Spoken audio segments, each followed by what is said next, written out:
के लिए जो दो बड़े मसले हैं, एक तो है कि एफआईज कब वापस आएंगे और दूसरी चीज ये है कि ट्रंप का जो टैरिफ टेरर है वो भारत को कितना परेशान करेगा। क्या ये सप्लाई चेन में डिस्टर्बेंसेस क्रिएट करेगा, ये जरा समझते हैं। हमारे साथ एक दिग्गज एक्सपर्ट जुड़ गए हैं, आशुतोष वखारे हैं, सेक्टर एक्सपर्ट DAAJNIFM के, ministry of finance government of India से भी जुड़े हुए हैं। आशुतोष जी, बहुत शुक्रिया आपका समय देने के लिए। स्वागत है आपका टीवी स्वदेश पर।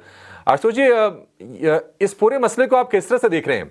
ट्रंप की तरफ से जो टैरिफ को लेकर लगातार रोज रोज जो बयान आ रहे हैं, जो रोज एक्शन हो रहे हैं, कई बार वो पलटी भी मार रहे हैं, भारत को और इंडिया के ट्रेड इंटरेस्ट को ये किस तरह से इंपैक्ट करने वाला है? हालांकि डोनाल्ड ट्रंप ने यह भी कहा है कि वो रेसिप्रोकल टैक्स भी लगाएंगे। जी नमस्कार, और सर्वप्रथम तो होली की शुभकामनाएं आप सबको। देखिए, क्या है कि ट्रंप क्या करेंगे इसके ऊपर ट्रंप स्वयं भी कदाचित नहीं बता सकेंगे कि वो आज सुबह क्या करने वाले हैं और शाम को क्या करने वाले हैं। तो बीच में वो पहले बोलते हैं कि हम टैक्स रेसिप्रोकल टैक्स बढ़ाएंगे, फिर वो रोल बैक करते हैं, फिर बढ़ाते हैं, फिर रोल बैक करते हैं। अभी उन्होंने जो टेस्ला बाय करने का जो किया उन्होंने व्हाइट हाउस में, उसके ऊपर भी बहुत लोगों का निगेटिव है। कि हर एक तरफ से ये हो रहा है कि ट्रंप जो भी कर रहे हैं वो it is not going down well with anyone, and that is the reason कि उन्होंने तो सीधा सीधा बोल दिया कि मार्केट तो ऊपर नीचे होते रहेंगे, लेकिन हम हमारा थोड़ा सा पैसा वापस ला रहे हैं। तो वो एक फिलोसॉफी लेके चल रहे हैं कि मेक अमेरिका ग्रेट अगेन, और वो उनका लेके चल रहे हैं।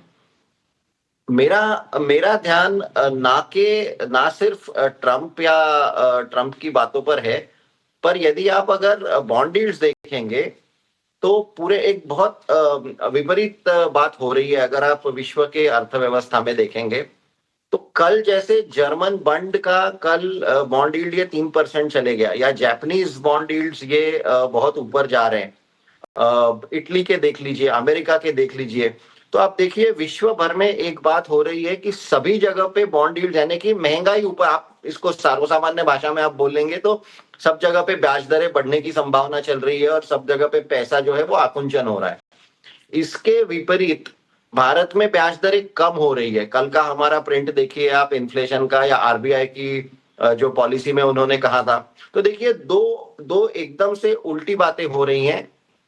और इसका जो ये है, अभी ट्रंप रेसिप्रोकल टैक्सेस लगा देंगे या ट्रंप, वो बहुत अनसर्टन है, वो ब्लैक होल है। वो कभी एक बोलते हैं, कभी दूसरा बोलते हैं। जब तक वो होता नहीं है तब तक हम कुछ बोल नहीं सकते। पर यहाँ पे ये दो बातों पे मैं ध्यान दे रहा हूँ, यानी कि इंडिया में सब सही चल रहा है, लेकिन फिर भी एसआईपी के आंकड़े कम हो रहे हैं। 10,000 करोड़ से एसआईपी कम हो रही है। तो ये थोड़ा सा मुझे इंटरेस्टिंग लग रहा है अभी ध्यान देने जैसा। Ashutosh ji, good morning. Mansi this side. सबसे पहले तो होली रंगोत्सव की आपको ढेरों शुभकामनाएं, और कद्र करते हैं हम जी, कदर करते हैं हम आपके बात की, जो आपने कहा कि डोनाल्ड ट्रंप खुद नहीं जानते आज सुबह उठकर वो क्या कुछ करेंगे, लेकिन उसकी कह सकते हैं कि कंसर्न, चैलेंजेस और विपरीत परिस्थितियां जो हैं अन्य मार्केट्स में ज़रूर दिखती है, जिसकी आप बात भी कर रहे हैं। ये सारे के सारे सिनेरियोज जो पैन आउट हो रहे हैं, ग्लोबल सेंटिमेंट्स जो गड़बड़ाए हैं, भारतीय बाजार के लिए, मार्केट पार्टिसिपेंट्स के लिए कंसर्न्स तो हैं, लेकिन कितना घबराने की ज़रूरत है आपके हिसाब से? क्योंकि अभी अभी आप इन्फ्लेशन प्रिंट की बात कर रहे थे। On the face of it सब कुछ फिलहाल तो ठीक ठाक होता हुआ देखने को मिल रहा है, जैसे महंगाई के मोर्चे पर राहत मिली है। अभी करेंसी की भी अगर बात करें तो डॉलर के मुकाबले रुपए में मजबूती के साइंस वापस लौट रहे हैं। कितना घबराने की ज़रूरत है, और मार्केट पार्टिसिपेंट्स को इस वक्त निवेश के लिहाज से किस तरह की रणनीति अपनानी चाहिए आपके हिसाब से? इकोनॉमी की ब्रेथ कहाँ जाती हुई और किस तरफ बढ़ती हुई दिखेगी?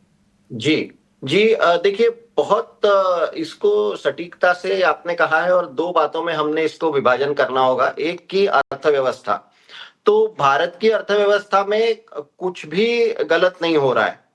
गवर्नमेंट ने बजट में आपको 12 लाख तक का कंजम्पशन के लिए एक बूस्ट दे दिया। कुंभ में इतना बड़ा कंजम्पशन बूस्ट हो गया। आप जहां पे भी देखो महंगाई का आंकड़ा कम हो रहा है। आरबीआई बोल रहे हैं कि हम इंटरेस्ट रेट्स कम करेंगे और ग्रोथ की ओर ध्यान देंगे। तो देखिए भारत की अर्थव्यवस्था में आप किसी भी चेक बॉक्स पे फिस्कल डेफिसिट टू जीडीपी देख लीजिए। भारत की अर्थव्यवस्था में किसी भी दृष्टिकोण से आप देखेंगे तो वहां पे कहीं पे कुछ गड़बड़ नहीं दिख रही है। नहीं तो हमारे बॉन्ड यील्ड्स कम क्यों होंगे? आप देखिए कोई अगर बोलता है कि गवर्नमेंट डेटा झूठा है ये है, देखिए पूरे विश्व में अगर बॉन्ड यील्ड्स ऊपर जा रहे हैं और भारत की बॉन्ड यील्ड अगर नीचे है, तो इससे कुछ तो समझने में आएगा कि भारत की अर्थव्यवस्था एक अच्छे फुटिंग पे है। ये पहली बात। अब इसको लेके आपका जो दूसरा प्रश्न है कि बाजार में क्या करना चाहिए, देखिए ये तो बहुत दुख की बात है कि जब बाजार नीचे गिर रहा है तब लोग अपनी एसआईपी बंद कर रहे हैं।